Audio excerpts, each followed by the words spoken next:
ಸೌಜನ್ಯ ತರಾನೇ ಇವಳನ್ನು ಕೂಡ ರೇಪ್ ಮಾಡಬೇಕು. ಇದು ಯಾರೋ ಜನಸಾಮಾನ್ಯ ಮಹಿಳೆಗೆ ಮಾಡಿರುವಂತಹ ಕಮೆಂಟ್ ಅಲ್ವೇ ಅಲ್ಲ. ಇದು ರಾಜ್ಯ ಮಹಿಳಾ ಆಯೋಗದ ಅಧ್ಯಕ್ಷೆಗೆ ಬಂದಿರುವಂತಹ ಸಂದೇಶ. ಎಲ್ಲಿಗೆ ಹೋಗಿ ಮುಟ್ಟಿದೆ ನೋಡ್ರಿ ನಮ್ಮ ಸಮಾಜ. ಸೌಜನ್ಯ ಪರ ನಿಂತಾಕಿಯನ್ನ ರೇಪ್ ಮಾಡಬೇಕಂತೆ. ಕೊಳಕು ಸಮಾಜದಲ್ಲಿ ದ್ವೇಷ, ಅಸೂಯೆಯ ಪರಾಕಾಷ್ಠತೆ ಎಷ್ಟಿದೆ ಅಂತ ನಿಮಗೆ ಗೊತ್ತಾಗುತ್ತೆ. ಇಷ್ಟಕ್ಕೂ ಇಂತಹ ವಿಕೃತ ಸಂದೇಶವನ್ನ ಕಳಿಸಿದ್ದು ಯಾರು ಗೊತ್ತಾ? ಅದನ್ನ ಕೇಳಿದ್ರೆ ನೀವು ಶಾಕ್ ಆಗ್ತೀರಾ. ಧರ್ಮಸ್ಥಳ ಕೇಸ್ನಲ್ಲಿ ಎಸ್ಐಟಿ ರಚನೆ ಮಾಡಲಿಕ್ಕೆ ಕೋರಿ ಸರ್ಕಾರಕ್ಕೆ ಒಂದು ಪತ್ರವನ್ನು ಬರೆಯಲಾಗುತ್ತೆ. ಆದರೆ ಕೆಲ ವಿಕೃತ ಮನಸ್ಸುಳ್ಳಂತಹವರು ನಾಗಲಕ್ಷ್ಮಿ ಅವರಿಗೆ ಅಪಪ್ರಚಾರ ಆಗುವಂತೆ ಮಾಡ್ತಾರೆ. ಸೌಜನ್ಯ ಕೇಸ್ನಲ್ಲಿ ಸರಿಯಾದ ಕ್ರಮವನ್ನ ಕೈಗೊಂಡಿಲ್ಲ ಅಂತ ಕೆಟ್ಟ ಮೆಸೇಜ್ಗಳನ್ನ ಮಾಡ್ತಾರೆ. ಸೌಜನ್ಯ ತರಾನೇ ಇವಳನ್ನು ಕೂಡ ರೇಪ್ ಮಾಡಬೇಕು ಅಂತ ಹೇಳಿ ಬ್ಯಾಡ್ ಕಮೆಂಟ್ ಅನ್ನ ಮಾಡಿರ್ತಾರೆ.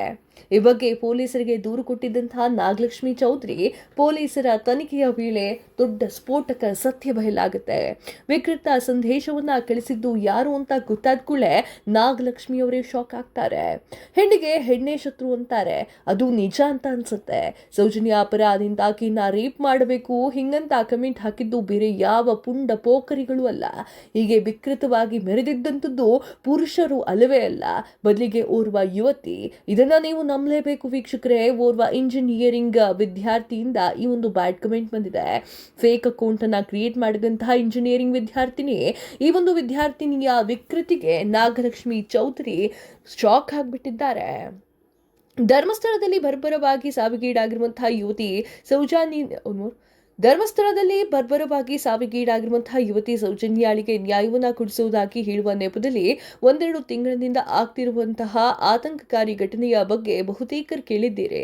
ಸೌಜನ್ಯಾಳಿಗೆ ನ್ಯಾಯ ಕೊಡಿಸುವುದನ್ನ ಬಿಟ್ಟು ರಾಜಕೀಯ ದುರುದ್ದೇಶಕ್ಕೆ ಒಳಪಡಿಸಿಕೊಳ್ಳಲಾಗ್ತಾ ಇರುವಂತದ್ದು ಒಂದು ಪಕ್ಷದ ಮೇಲೆ ಗೂಬೆ ಕೂರಿಸಿ ಹಿಂದೂಗಳ ಧಾರ್ಮಿಕ ಕ್ಷೇತ್ರವಾಗಿರುವ ಧರ್ಮಸ್ಥಳದ ಮೇಲೆ ಇಲ್ಲಸಲ್ಲದ ಆರೋಪವನ್ನು ಹೊರಿಸುವ ಸಲುವಾಗಿ ಯಾವ್ದಾವುದೋ ಪಕ್ಷಗಳನ್ನ ಯಾವ್ಯಾವ ಸಾಕ್ಷಿಗಳನ್ನ ಸೃಷ್ಟಿ ಮಾಡಿ AI ವಿಡಿಯೋಗಳ ಮೂಲಕ ಒಂದಿಷ್ಟು ಜನರನ್ನ ನಂಬಿಸುವಂತಹ ಕೆಲಸ ನಡೆದಿತ್ತು.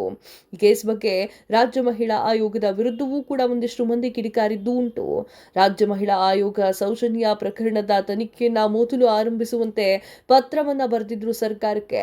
ನಂತರ SIT ತನಿಖೆ ಆರಂಭವಾಯಿತು. ಆದರೆ ಇದರ ನಡುವೆಯೇ ಆಯೋಗದ ಅಧ್ಯಕ್ಷೆ ಡಾಕ್ಟರ್ ನಾಗಲಕ್ಷ್ಮಿ ಚೌಧರಿ ಅವರ ವಿಡಿಯೋ ಮಿಸ್ಯೂಸ್ ಆಗಿತ್ತು. ಅದರಲ್ಲಿ ಒಂದು ಕಮೆಂಟ್ ನಲ್ಲಿ ಆಕೆಯನ್ನ ರೇಪ್ ಮಾಡಬೇಕು, ಅದು ಕೂಡ ಸೌಜನ್ಯಳಿಗೆ ಆಗಿರುವಂತದ್ದೇ ಆಗಬೇಕು ಅಂತ ಹೇಳಿ ಬರ್ಕೊಳ್ಳಲಾಗಿತ್ತು. ಕೊನೆಗೆ ಆ ಒಂದು ಇನ್ಸ್ಟಾಗ್ರಾಮ್ ಅಕೌಂಟ್ ಆಧರಿಸಿದ ಮೇಲೆ ಪೊಲೀಸರು ದೂರನ್ನ ದಾಖಲೆ ಮಾಡಿಕೊಂಡ್ರು. ಅದರ ತನಿಖೆ ನಡೆದಾಗ ಗೊತ್ತಾಗುತ್ತೆ ಒಂದು ಹುಡುಗಿ ಮಾಡಿರುವಂತಹ ಕೆಲಸ ಇದು ಅಂತ.